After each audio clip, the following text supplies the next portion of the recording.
Hello students, आज हम करेंगे एक्सरसाइज 9.1 का पार्ट नंबर 2। जो चैप्टर है क्लास 8th का परसेंटेज एंड इट्स एप्लीकेशन, उसका हमने पार्ट 1 ऑलरेडी कर लिया था। अब हम पार्ट 2 कर रहे हैं। पार्ट 2 में हम क्वेश्चन नंबर 9 से 15 तक कवर अप करेंगे। क्वेश्चन नंबर 9 है the price of sugar goes up by 30%। कि जो प्राइस ऑफ शुगर है वो 30% ज़्यादा हो गया है पहले से। By what percent should a housewife reduce her consumption. कि कितने परसेंट कंजप्शन जो है शुगर की, जो यूज हो रही है शुगर की, वो कम करनी पड़ेगी। So that the expenditure must not does not increase. कि जो खर्चा है वो बढ़े ना। मीन्स अगर देखो शुगर महंगी हो गई है, अब पिछले मंथ में भी उतने की लेके आए, नेक्स्ट मंथ जब महंगी होगी तो भी उतने ही रुपीज की लेके आए।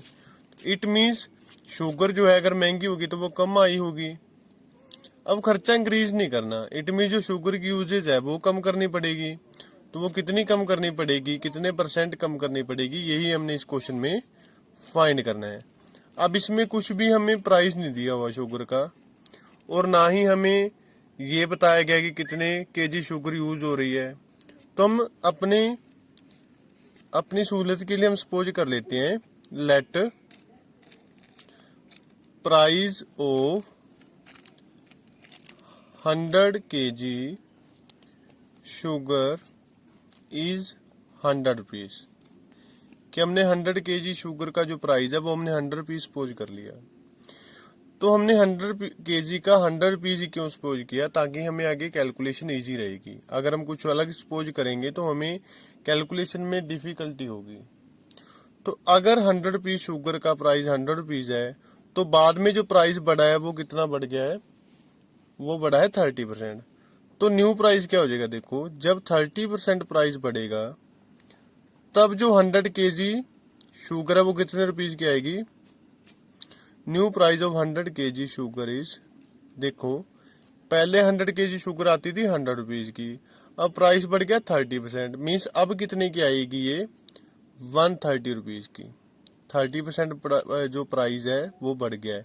तो 100% का 100 रुपीज का 30% 30 रुपीज होगा। तो अब प्राइस 130 हो गया है। इट मीन्स अब 130 रुपीज में कितने शुगर आती है, इन 130 rupees sugar available.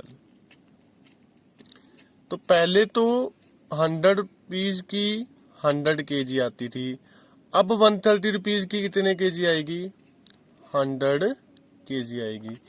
It means 1 रुपए में कितनी आएगी।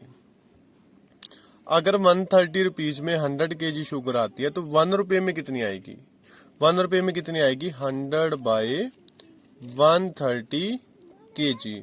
ये हम यूनिटरी मेथड पहले छोटी क्लासेस में हमने किया है कि अगर हम ज्यादा से 1 पे आते हैं तो वो इधर जाके हो जाता है डिवाइड।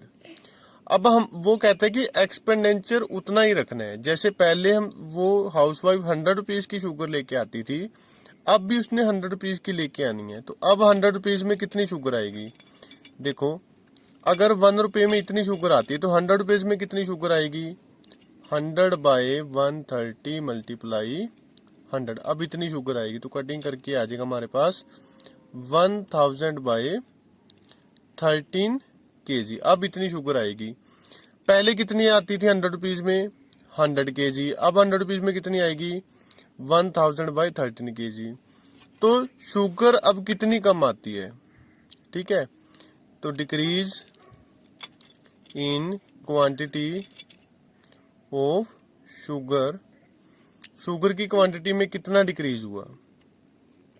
तो डिक्रीज कितना हुआ, देखो पहले 100 kg आती थी, अब कितनी आती है 1000 बाय 13। तो कितना चेंज आ गया, मीन्स अब कितनी कम आने लगी। दोनों को क्या कर देंगे हम, माइनस माइनस करेंगे तो एलसीएम आ जाएगा 13। मीन्स 1300 माइनस 1000, ये कितना आ जाएगा 300 बाय 13। अब इतनी कम आती है, ठीक है। तो अगर हम यहाँ से डिक्रीज परसेंटेज निकालें, ठीक है, कि कितने परसेंट उसे डिक्रीज करनी पड़ेगी कंजप्शन। तो जितना डिक्रीज हुआ है, बाय में जितनी पहले आती थी, पहले कितनी आती थी 100 आती थी, और परसेंटेज निकालने के लिए मल्टीप्लाई करेंगे 100, तो ये तो कट ही हो जाएगा। तो हमारे पास आंसर आ जाएगा 300/13। अगर तुम इसको मिक्सड फ्रैक्शन में चेंज करोगे तो तुम्हारे पास आ जाएगा 23/1/13%, जो कि हमारा आंसर है। उसके बाद है क्वेश्चन नंबर 10। क्वेश्चन नंबर 10 क्या देखो, a book seller offers A rebate of 15% on the printed price of the book. आपने देखा होगा कि जब हम बुक परचेज करने जाते हैं तो उसके ऊपर जो प्राइस लिखा होता है वो बुक सेलर उसमें से हमें कम प्राइस में वो बुक देता है, क्योंकि वो कुछ परसेंट उसमें हमें रिबेट देता है, कुछ परसेंट छूट देता है। अब ये बुक सेलर है, ये इस बुक कोई बुक है और उसके प्रिंटेड प्राइस पे वो 15% लेस करेगा। 50% लेस करने के बाद if the book is priced at, ये बुक्स लिखा गया, बुक होगा यहाँ पे, if the book is priced at ₹2100, find the rebate given and the net price. कि अगर बुक का जो प्रिंटेड प्राइस है वो कितना है 2100 है, तो उसके ऊपर रिबेट कितना मिलेगा। देखो तो हम लिखेंगे यहाँ पे printed price of book, printed price of book वो कितना है हमारे पास 2100 रुपीज। उसके बाद है rebate given, rebate given on book. तो रिबेट कितने परसेंट मिलेगा, छूट कितने मिलेगी 15% मिलेगी, कितने में से 2100 में से।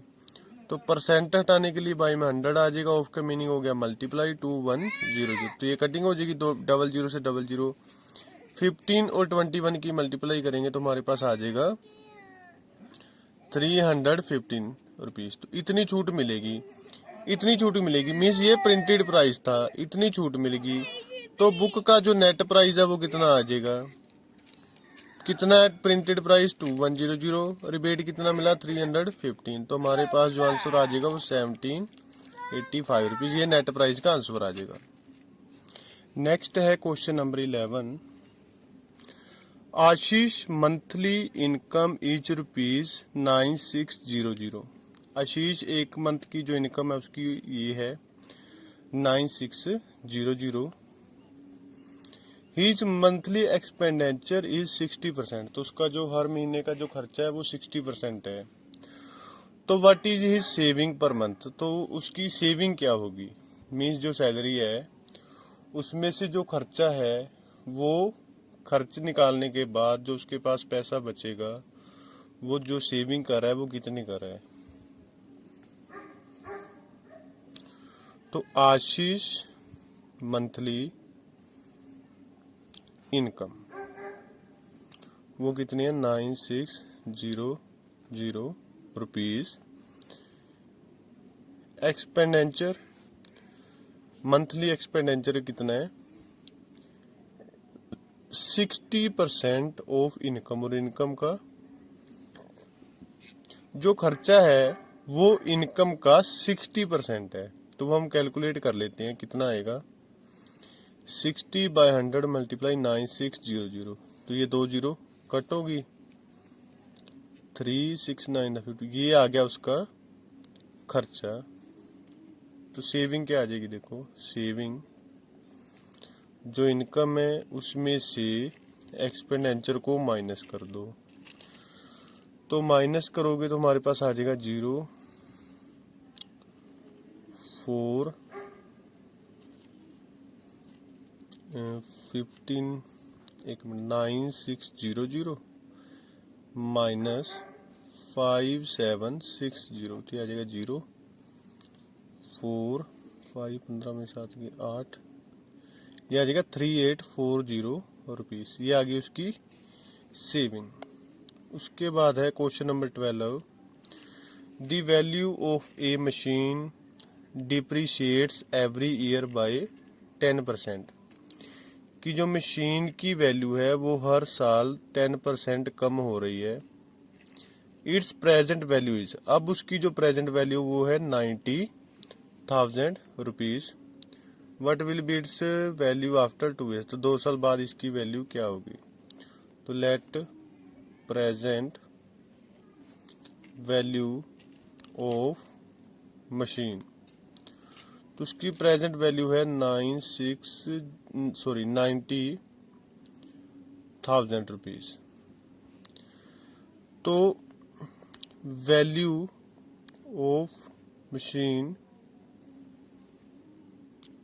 डेप्रीशिएट एवरी ईयर, डेप्रीशिएट इन 1 year, एक साल में कितने परसेंट वैल्यू कम होगी उसकी, 10%, 10% ऑफ जो उसकी प्रेजेंट वैल्यू है, मिस 90,000। देखो स्टेटमेंट में क्या है, value of machine depreciates every year by 10%, एक साल के बाद हर साल 10% कम होती जाएगी।